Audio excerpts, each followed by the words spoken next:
আলাইকুম সম্মানিত দর্শক, আজকের আমার স্কুল বন্ধ। এই বন্ধের দিনে আমি অবসর সময়টা কাটানোর জন্য আমার খেতে আসছি, আমার লাউ খেতে আসছি।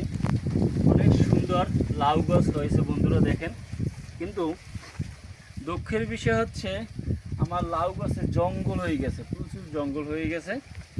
আমি সময় পাই না, এই জন্য আমার লাউ গাছের জঙ্গল আমি পরিষ্কার করতে পারি না। দেখেন কত সুন্দর করে আগা দিছে। আজকের আমার স্কুল বন্ধ, এই জন্য আমি আসছি আমার এই খেত সুন্দরভাবে জঙ্গল পরিষ্কার করে দেব।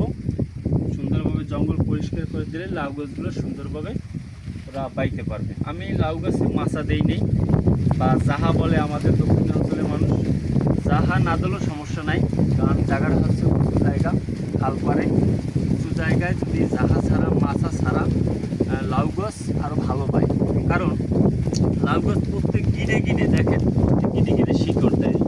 দেখেন প্রত্যেক গাছে এসে গিরে গিরে শিকড় দেয়। যদি মাছা থাকে তাহলে এই শিকড়টা মাটি পায় না, আর এইটা মাটিতে পাওয়ার কারণে প্রত্যেক গিরে গিরে ও মাটি পায়, মাটি থেকে শক্তি নিতে পারে। যার কারণে ও টোটাল শরীর, শুধু গাছের গোড়া থেকে শক্তি নিতে হয় না, সব জায়গা থেকে শক্তি নিতে পারে। এই জন্য আমরা মাছা দেই না, মাটিতে রোপণ করছি। আজকের এই জঙ্গল পরিষ্কার করে আপনাদের আবার বাগান দেখাবো কেমন সুন্দর হয়েছে পরিষ্কার, এবং সার দেবো। সার দেওয়ার পদ্ধতি আপনাদের দেখাবো, আপনারা আমার সাথে থাকবেন। ধন্যবাদ। আসসালামু আলাইকুম। লাউয়ের ক্ষেত পরিষ্কার করছি, এখন লাউর আগা কাটবো। অলরেডি 2টা আগা কেটেছি এখান থেকে। এই যে লাউয়ের আগা কেটে দিলে অনেক সুবিধা হয়, কারণ এটা কাটিং পদ্ধতি করলে ফল বেশি আসে।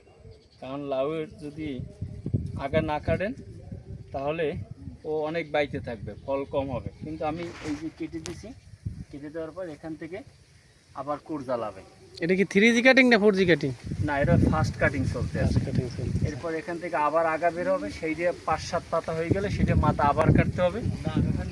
কাটলে তাহলে ফল বেশি আসে, বাইবে কম, ফলন বেশি আসবে। আমরা আরও কিছু কাটিং করব। আর কোন জায়গা থেকে আগা কাটতে পারি? এখানে আছে, এখানে যেভাবে আছে এভাবেই থাক। আসলে এইখান থেকে ছিল কোন দিকে থাক। ও, এটা তো অলরেডি কাটছেন মাথা। না, কাটা হয় না, একটু ডগা বাইর কর।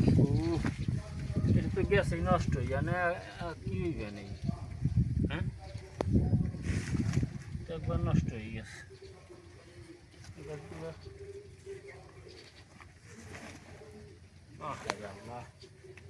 কি করছি দেখেন দি, পেঁয়াজ পড়ছে, মোসর খাই রাখছে।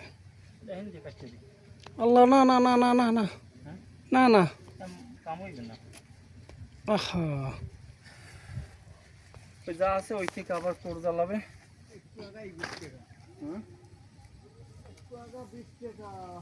এইটা এখান থেকে এই আগাটা দেখেন অনেক বড়, এখান থেকে আমরা কেটে দেব।